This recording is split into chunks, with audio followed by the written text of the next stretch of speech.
Hello my dear students, welcome to Chakravi science academy channel. मैं आज grade 10 biology से life process chapter के बारे में बात करने वाला हूं।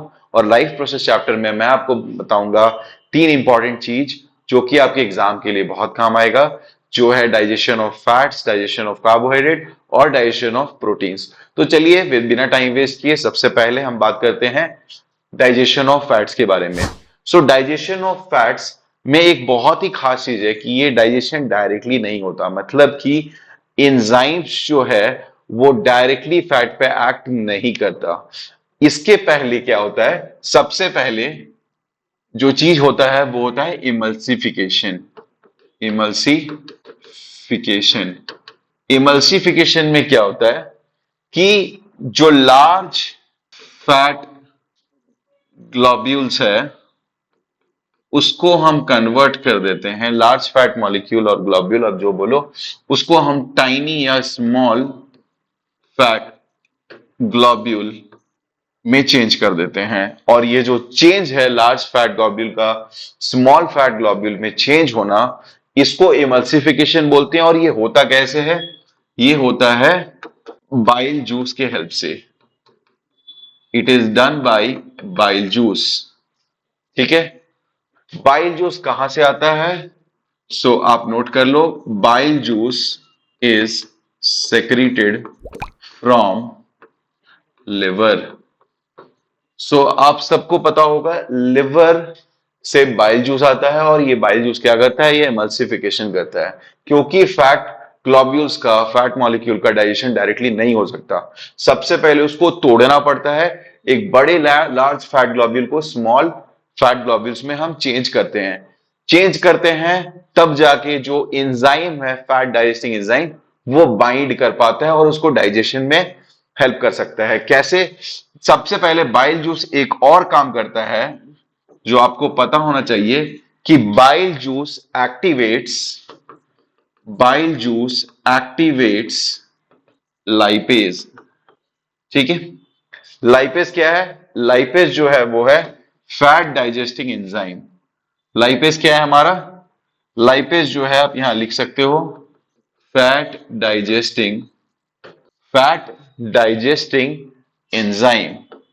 और ये आता कहां से है? From where it is secreted? So fat digesting enzyme lipase, it is present in pancreatic juice.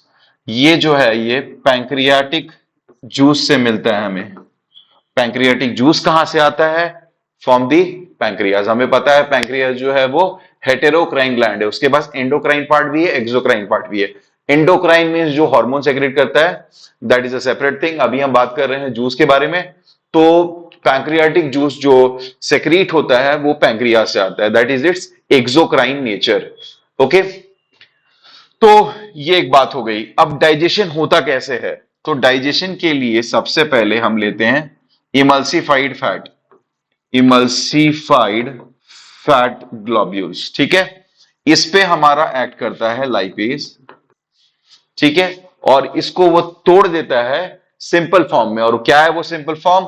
That is fatty acid plus glycerol. आप लिख लो फैटी एसिड एंड ग्लिसरॉल। तो इस तरह से डाइजेशन ऑफ फैट कंप्लीट होता है। ठीक है, मैं फिर से एक बार रिकैप कर देता हूं। फैट लाइपेज जो है वो डायरेक्टली फैट मॉलिक्यूल्स पे एक्ट नहीं कर सकता, उसको सबसे पहले तोड़ना पड़ता है ताकि जो सरफेस एरिया है वो इंक्रीज हो जाए और जो लाइपेज एंजाइम है वो अच्छे से बाइंड कर सके सबस्ट्रेट के साथ। सबस्ट्रेट उसको बोलते हैं जिसपे एंजाइम एक्ट कर रहा है। तो यहां पे जो इमल्सिफाइड है वो हमारा सबस्ट्रेट है। तो अभी क्या हो रहा है? सबसे पहले इमल्सिफिकेशन हो गया बाइल जूस के अलावा। एक बात का ध्यान रखना आप लोग कि बाइल जूस में किसी भी तरह का एंजाइम नहीं होता है। ओके, इसका बस काम क्या है कि इमल्सिफिकेशन कर देना, तोड़ देना फैट मॉलिक्यूल्स को स्मॉल स्मॉल पीसेस में। इसके बाद वो लाइपेज एंजाइम को एक्टिवेट कर देता है। ओके, जब लाइपेज एक्टिवेट हो जाता है उसके बाद इसको ब्रेक डाउन करके वो फैटी एसिड और ग्लिसरॉल के फॉर्म में बना देता है और हमारा फैट का डाइजेशन कंप्लीट होता है। क्वेश्चन आएगा लाइपेज आपको कहां मिलेगा? तो लाइपेज जो है वो पैंक्रियाटिक जूस में प्रेजेंट है, जो कि सेक्रीट होता है exocrine part of the pancreas से। क्यों मैं एक्सोक्राइन पार्ट पे हाईलाइट कर रहा हूं? क्योंकि पैंक्रियास ग्लैंड पे पास एंडोक्राइन और एक्सोक्राइन दोनों नेचर होता है। तो ये एक्सोक्राइन पार्ट से जूस सेक्रेट होता है जो कि डक्ट ग्लैंड्स होते हैं, ठीक है। इसके बाद इंपॉर्टेंट है कि ये जो डाइजेशन है ये होता कहां पे है। तो ये जो डाइजेशन है हमें देखने को मिलता है स्मॉल इंटेस्टाइन में। इसका मतलब ये हुआ कि दोनों बाइल जूस और साथ साथ पैंक्रियाटिक जूस, ये दोनों जूस जो हैं वो स्मॉल इंटेस्टाइन में आके मिलते हैं। इसके बाद जो है ये डाइजेशन शुरू होता है। तो आई थिंक आप सभी को ये क्लियर हो गया है डाइजेशन ऑफ फैट। इतना आप एग्जाम एक्सप्लेन कर देना, आपको पूरा फुल मार्क्स मिल जाएगा। अब बात करते हैं डाइजेशन ऑफ कार्बोहाइड्रेट्स के बारे में। तो डाइजेशन ऑफ कार्बोहाइड्रेट्स में सबसे पहले एक खास चीज है कि जैसे ही हम खाना को मुंह में लेते हैं, जैसे ही इंजेशन होता है, मुंह में डालते ही डाइजेशन शुरू हो जाता है। और सबसे पहला जो डाइजेशन होता है वो कार्बोहाइड्रेट का ही होता है। आपने रोटी खाया, 20 to 30% डाइजेशन आपका माउथ में ही हो जाता है जैसे ही वो सलाइवा से मिक्स होता है। तो मैं आपको एक्सप्लेन करता हूं। तो सबसे पहले डाइजेशन ऑफ कार्बोहाइड्रेट ये जो होता है ये starts at mouth. It's expected approximately 30% digestion यहां होता है। कितना होता है? 30% ऑफ द डाइजेशन यहीं पे आपका हो जाता है, ओरल कैविटी में, मुंह के अंदर ही। ओके, तो इसमें होता क्या है सबसे पहले आप देखिए। सबसे पहले जो सलिवरी ग्लैंड है, सलिवरी ग्लैंड, सलिवरी ग्लैंड ये क्या करता है? ये सेक्रीट करता है, इट सेक्रीट सलाइवा। ठीक है, सलाइवा में प्रेजेंट होता है आपका सेलेवरी अमाइलेज, सेलेवरी अमाइलेज जो कि आपका फर्स्ट एंजाइम है जो कार्बोहाइड्रेट पैक करता है सब। तो अगर क्वेश्चन आएगा सबसे पहले कौन सा टाइप ऑफ न्यूट्रिशन डाइजेस्ट होता है, is it protein, is it carbohydrate, is fat, तो आंसर इज कार्बोहाइड्रेट। ओके, अब मैं बताता हूं कि ये होता कैसे है सारी चीज। तो सबस्ट्रेट सबसे पहले जो हमारा प्रेजेंट होता है, रोटी खाओ, कोई भी कार्बोहाइड्रेट जनरली जो खाते हैं उसमें स्टार्च होता है। स्टार्च के ऊपर ये सेलेवरी अमाइलेज एक्ट करता है। ओके, सेलेवरी अमाइलेज का एक और नाम है, उसको टाइलिन बोलते हैं, PTYALIN। ओके, नाउ अब क्या होता है, ये इसको माल्टोज में कन्वर्ट कर देता है। बस इतना ही होता है इन द माउथ। इसके बाद अब जो बचा कुचा रह गया, क्योंकि 30% ही हो पाता है माउथ में, इसके बाद तो फूड चले जाता है स्टमक में। स्टमक में प्रोटीन डाइजेशन के अलावा कुछ भी नहीं होता है, क्योंकि HCl होता है स्टमक में और एसिडिक मीडियम होता है। एसिडिक मीडियम में सिर्फ प्रोटीन डाइजेशन होता है, जिसके बारे में थोड़ी देर में बात करूंगा। अब इसके बाद फूड जो है स्टमक के बाद आ जाता है इंटेस्टाइन में। तो दोबारा जो बचा कुचा स्टार्च है, तो फिर से एक बार अब क्या होता है इंटेस्टाइन में, स्मॉल इंटेस्टाइन। तो स्मॉल इंटेस्टाइन में फिर से ये रिएक्शन दोबारा से होता है। वहां पे क्या होगा कि जो पैंक्रियाटिक जूस है, और मैंने आपको अभी भी बताया पैंक्रियाटिक जूस आता कहां से है, from the exocrine part of the pancreas. ठीक है, तो ये पैंक्रियाटिक जूस से हमें मिलता है एक और एंजाइम जिसको बोलते हैं पैंक्रियाटिक अमाइलेज, पैंक्रियाटिक अमाइलेज। ठीक है, अब ये पैंक्रियाटिक अमाइलेज क्या करेगा, तो ये जो है फिर से एक रिएक्शन करवाएगा। जो हमारा स्टार्च बच गया है उस पे ये पैंक्रियाटिक अमाइलेज एक्ट करेगा, ऑलराइट, और फिर से उसको माल्टोज में फॉर्म में चेंज करेगा। इसका मतलब ये हुआ कि दो दो अमाइलेज है हमारे पास। एक सेलेवरी अमाइलेज है जिसको टाइलिन बोलते हैं, दूसरा है पैंक्रियाटिक अमाइलेज, पैंक्रियाटिक जूस में प्रेजेंट। इसको टाइलिन मत बोलना, ये टाइलिन नहीं होता। इसके बाद फर्दर क्या होता है, और ये सब कुछ हो कहां रहा है, इंटेस्टाइन में। ये कहां हुआ था, माउथ में, ऑलराइट। फर्दर अभी एक और रिएक्शन बाकी है। अब उसके बाद क्या होगा, स्मॉल इंटेस्टाइन में ही एक और ग्लैंड होता है, इंटेस्टाइनल ग्लैंड। तो मैं उसके बारे में आपको बताता हूं। तो इंटेस्टाइनल ग्लैंड क्या करता है, इंटेस्टाइनल ग्लैंड क्या करता है, इंटेस्टाइनल जूस सेक्रेट करता है। Intestinal gland intestinal juice secrete करता है। अब इंटेस्टाइनल जूस के पास कुछ तरह के एंजाइम्स होते हैं। सबसे इंपॉर्टेंट है माल्टेज, दूसरा है सुक्रेज, सुक्रेज का एक और नाम है, उसको कहते हैं इनवर्टेज। ठीक है। और तीसरा होता है लैक्टेज। ये तीनों के तीनों कार्बोहाइड्रेट डाइजेस्टिंग एंजाइम्स होते हैं। अब यहां पे क्या रिएक्शन होगा, कैसे वो कन्वर्ट करते हैं? तो माल्टोस तो बन चुका है, माल्टोस के ऊपर ये माल्टेज एक्ट करेगा। मैं आपको दिखाता हूं। तो माल्टोस के ऊपर हमें अब क्या देखने को मिलेगा कि माल्टेज के ऊपर माल्टोज एक्ट करेगा और इसको कन्वर्ट कर देगा सिंपल फॉर्म ऑफ ग्लूकोज में, टू मॉलिक्यूल्स ऑफ ग्लूकोज। ठीक है, पहला चीज। दूसरा, कुछ और तरह के कार्बोहाइड्रेट होंगे हमारे पास बॉडी में, खाने में मिलता है जो हमें, and that is sucrose. Sucrose के ऊपर ये सुक्रेज एक्ट करेगा या इन्वर्टेज, आप जो बोल लो। ठीक है, नाम याद रखना बहुत इजी है। माल्टोज है तो माल्टेज, सुक्रोज है तो सुक्रेज, लैक्टोज है उसको डाइजेस्ट करना है तो लैक्टेज। जनरली आप देखोगे कि जो एंजाइम्स होता है जो फूड डाइजेशन में हेल्प कर रहे हैं यहां पे, इन सबके नाम के एंड में ए एस ई एज होता है। जनरली, मैं ये नहीं कह रहा सब में, बट जनरली। ओके, तो ये जो है ये इसकी क्या करेगा, ये भी ग्लूकोज बनाएगा और साथ में क्या बनाएगा, फ्रुक्टोज। ऑलराइट, और लास्ट बच गया वो लैक्टोज। तो लैक्टोज के ऊपर लैक्टेज एक्ट करेगा और ये क्या करेगा, ये भी ग्लूकोज बनाएगा। एक चीज आप ध्यान देना, कोई भी तरह का कार्बोहाइड्रेट यहां पे ले रहे हैं, सब ग्लूकोज तो श्योर श्योर बना रहा है। ओके, सो ग्लूकोज के साथ एक और चीज बनाता है, ये है गैलेक्टेज, आई मीन गैलेक्टोज। गैलेक्टोज बना रहा है। Okay, so lactose breaks down into glucose and galactose, sucrose breaks into glucose and fructose, and maltose, मैंने यहां maltase लिख दिया है, it's maltose that changes acted by maltase and forms glucose and glucose. Alright, तो ये रहा हमारा carbohydrate का डाइजेशन। चलिए अब बात करते हैं फाइनल और लास्ट इस वीडियो का, जो हमारा आखिरी टॉपिक है, that is digestion of proteins.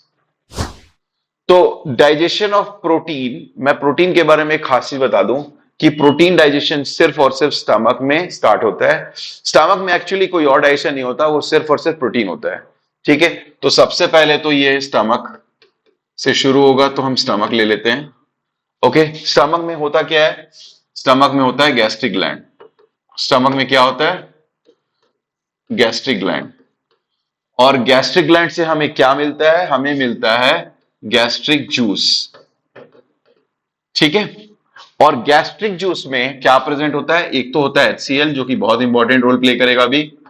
Okay, HCl क्या होता है, एसिड होता है। क्या होता है, एसिड। ओके, और दूसरा चीज क्या है, वो होता है पेप्सिनोजेन। पेप्सिनोजेन, ठीक है, ये क्या होता है, ये एंजाइम होता है, प्रोटीन डाइजेस्टिंग एंजाइम। ठीक है, इतना क्लियर है। अब क्या होता है, स्टमक में ही मैं बात करने वाला हूं कि ये सब शुरू होता है स्टमक में। स्टमक में सबसे पहले HCl क्या करता है, एसिडिक मीडियम बना के रखता है। यहां पे आप सबसे इंपॉर्टेंट चीज नोट कर लेना कि in the stomach only protein digestion occurs. इसका मतलब है कार्बोहाइड्रेट और फैट जो का त्यों रहने वाला है स्टमक में, वहां कोई डाइजेशन होगा नहीं, क्योंकि एसिडिक मीडियम में सिर्फ और सिर्फ प्रोटीन डाइजेशन होता है। Okay, so in the stomach only protein digestion occurs. Okay, ठीक है। नाउ अब क्या होगा स्टमक में, मैं बताता हूं। सबसे पहले जो पेप्सिनोजेन है, पेप्सिनोजेन जो है ये इनएक्टिव फॉर्म है, ये सो रहा है, ये किसी काम का नहीं है। बट जैसे ही इसको एसिडिक मीडियम मिलता है with the help of HCl, जैसे ही ये एसिडिक मीडियम में आता है वैसे ही ये जाग जाता है, पेप्सिनोजेन कन्वर्ट हो जाता है पेप्सिन में, जो कि है एक्टिव फॉर्म। ठीक है, इसके बाद क्या होता है कि अब ये पेप्सिन जब उठ गया तो वो प्रोटीन पे एक्ट करता है। जैसा मैंने बताया कि स्टमक में सिर्फ प्रोटीन डाइजेशन होता है, तो प्रोटीन के ऊपर ये पेप्सिन एक्ट करेगा। ठीक है, और चेंज कर देगा पेप्टोन्स प्लस प्रोटियोजेज में, पेप्टोन्स और प्रोटियोजेज में इसको कन्वर्ट कर देता है। ठीक है, इसके बाद क्या होता है, स्टमक में हो गया हमारा, कहानी खत्म, स्टमक में इतना ही कुछ होता है। इसके बाद क्या होगा, अब आते हैं इंटेस्टाइन में, स्मॉल इंटेस्टाइन। फिर हम आते हैं स्मॉल इंटेस्टाइन में। स्मॉल इंटेस्टाइन में अब क्या होने वाला है मैं आपको बताता हूं। सबसे पहले जो हमारे पास पैंक्रियाटिक जूस था, पैंक्रियाटिक जूस, ठीक है, एक और जूस था, वो क्या था, इंटेस्टाइनल जूस, उसके बारे में बाद में बात करूंगा। तो पैंक्रियाटिक जूस में एक इंपॉर्टेंट एंजाइम होता है, इसका नाम है ट्रिप्सिन। जैसे मैंने आपको बताया था, पैंक्रियाटिक जूस सेक्रीट होता है, रिलीज होता है, वो कहां पे होता है, स्मॉल इंटेस्टाइन में। तो ये ट्रिप्सिन अब क्या करता है, जो प्रोटीन और ये पेप्टोन्स और प्रोटियोजेस जो बचे कुछ हैं, जो सब कुछ है, तो बचे कुछ प्रोटीन जो नहीं हो पाए पेप्सिन से डाइजेस्ट, प्लस जो हो चुके हैं पेप्टोन्स, प्लस प्रोटियोजेस, इन सबको क्या करता है ट्रिप्सिन जो है, ट्रिप्सिन क्या करता है, इन सभी को कन्वर्ट कर देता है पेप्टाइड्स में। इन सभी को क्या करता है, पेप्टाइड्स में कन्वर्ट कर देता है। ठीक उसी के बाद स्मॉल इंटेस्टाइन में ही एक और मैंने आपको बताया जूस होता है, इंटेस्टाइनल जूस, इंटेस्टाइनल जूस। ठीक है, ये इंटेस्टाइनल जूस के पास कुछ एंजाइम्स होते हैं, दैट इज डाई पेप्टाइडेसेस, और आप लिख लो पेप्टाइडेसेस, एक्चुअली क्या होते हैं, पेप्टाइडेसेस। आप समझ पा रहे हो, ये पेप्टाइडेसेस पेप्टाइड्स को एक्ट करेगा, जैसे सुक्रेज सुक्रोज को कर रहा था, माल्टेज माल्टोज को, और लैक्टेज लैक्टोज को, उसी तरह पेप्टाइड्स को कौन एक्ट करेगा, पेप्टाइडेसेस। देखो एज है लास्ट में, ओके। और उसके बाद अब आप देखोगे क्या होने वाला है कि जो ये पेप्टाइड्स है, ये फाइनली एक्ट, इसके ऊपर पेप्टाइड डेजेस एक्ट करके इसको आप देखोगे कन्वर्ट कर देगा अमाइनो एसिड में। आपको पता है ना, amino acid is the simplest form of proteins. Protein को जब डाइजेस्ट करते हैं तो सबसे सिंपलेस्ट फॉर्म में वो कन्वर्ट होता है, that is amino acid. So finally हमें अमाइनो एसिड मिल गया और प्रोटीन का डाइजेशन कंप्लीट हो गया। अब एक गौर करने वाली बात यह है, अगर आप देखो, चाहे मैंने आपको सबसे पहले फैट की डाइजेशन के बारे में बताया हो, या मैंने आपको कार्बोहाइड्रेट बताया हो, या अभी प्रोटीन मैंने बताया हो, इन सब में खास बात, कॉमन चीज क्या है कि इन सभी का जो फाइनल डाइजेशन है वो खत्म हो रहा है स्मॉल इंटेस्टाइन पे। इसीलिए, और स्मॉल इंटेस्टाइन पे ही आपने पढ़ा है विलाई होता है, नहीं पढ़ा है तो मैं अगली बार एनाटॉमी पे भी वीडियो लेके आऊंगा, ग्रेड 10 लाइफ प्रोसेस के लिए, और उसमें आपको स्ट्रक्चर्स भी एक्सप्लेन करूंगा, एब्जॉर्प्शन के बारे में बताऊंगा। तो अभी के लिए मैं आपको यह बता रहा हूं कि इंटेस्टाइन में ही एब्जॉर्प्शन होता है फूड का, जब डाइजेशन हो जाता है तो एब्जॉर्ब होता है। और आप देखोगे स्मॉल इंटेस्टाइन में ही जो डाइजेशन है, चाहे वो फैट हो, कार्बोहाइड्रेट हो या प्रोटीन हो, ये सभी एंड हो रहा है, मतलब सभी का डाइजेशन कंप्लीट हो रहा है वो स्मॉल इंटेस्टाइन में। तो ये कहना गलत नहीं है that small intestine is the major site for digestion and also for absorption. आप ये याद रखना, ठीक है। तो उम्मीद करते हैं ये वीडियो आपको बहुत हेल्प करेगा एग्जाम में, और अगर आपको वीडियो अच्छा लगे तो जरूर अपने दोस्तों के साथ और जिनको भी जरूरत है उन सभी के साथ शेयर करें, और चक्रवीर साइंस एकेडमी के साथ बने रहें। मैं अगली बार फिर से कुछ नया टॉपिक पे वीडियो लेके आऊंगा जो आपको मदद करेगा। अभी के लिए बाय बाय।